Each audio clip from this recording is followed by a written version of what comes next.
of a series of short talks I've been giving about the piping life cycle. And what this refers to is the transitioning of piping data from a 3D model into a physical and operating plant.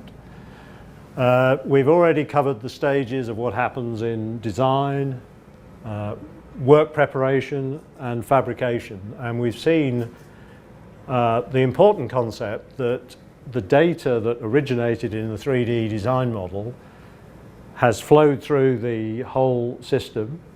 We've tried to avoid re-entering information or copying information, transcribing information. We've tried to use the data as it is and to add to it, because that's going to minimize error and produce a better quality result. We've seen how the piping data for things like temperatures and pressures and flow has driven the requirements for welding, for testing, and how we've, in the pipe fabrication shop, how the instructions for fabrication have been transmitted. So now we've reached the final stage. We are going to construct this pipeline.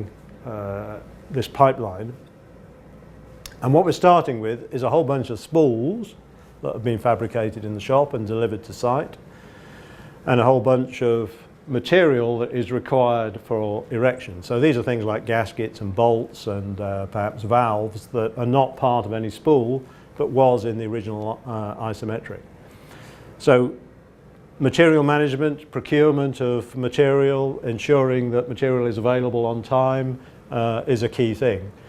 But also a key thing is that the spool is now the kind of minimum unit that we're looking at. We're going to assemble these spools and this erection material into the line. We don't really care too much about how those spools are made up.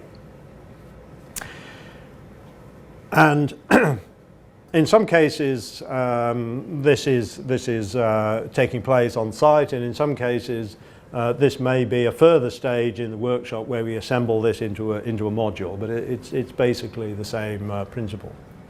Now, the interesting thing here is we're now on the construction site, and the work content is now driven by the original issue for construction isometric, the erection drawing. So this is the whole pipeline, and it shows us how the spools relate together and how to assemble them. So it's our job to take 2 or 3 of these spools, some of this erection material, we're going to make this pipeline, and almost certainly we're going to have to do some welding in the field. Now, welding in the field, different proposition, particularly if the if the weather's bad, it's uncomfortable, it's more costly. So we want to minimize that. And that's all about optimizing the process. But if we're welding in the field, we have many of the same issues that we had in the fab shop for the welding. We need to know what sort of weld to do. We need to know the conditions, how to prepare the weld and the 2 ends to be joined, what quality control is necessary.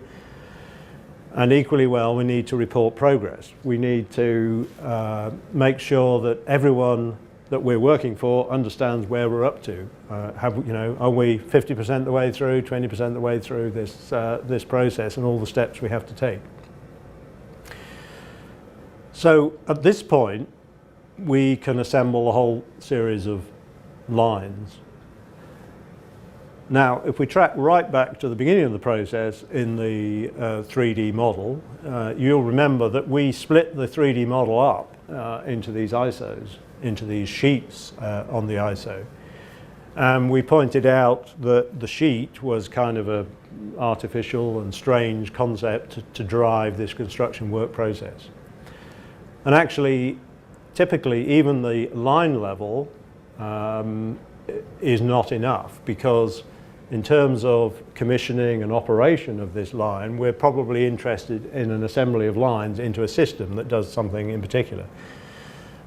When it comes to commissioning, we might need to test 3 of these pipelines together as a circuit or a system. We need to test, to pressure test, we need to pressurize the system and check it for leaks. Maybe we need to flush it out to ensure that it's ready for operation. So the system is an assembly of lines, and there's a further stage of making sure that the system as a whole is certified and documented and is ready and can be signed off eventually for handover to the owner-operator, who is going to operate this plant, who needs documentation, he needs the history, the audit trail, he needs to understand all the decisions that were made, because in the unlikely event that something goes wrong, you need some traceability to come back to it. But in essence, what we've done at this point is replicated the 3D model that we started with in the plant, and it's ready to go, and it's good for the next 50 years. So that's the end of this series. I hope you've enjoyed watching this process of the piping life cycle. Thank you.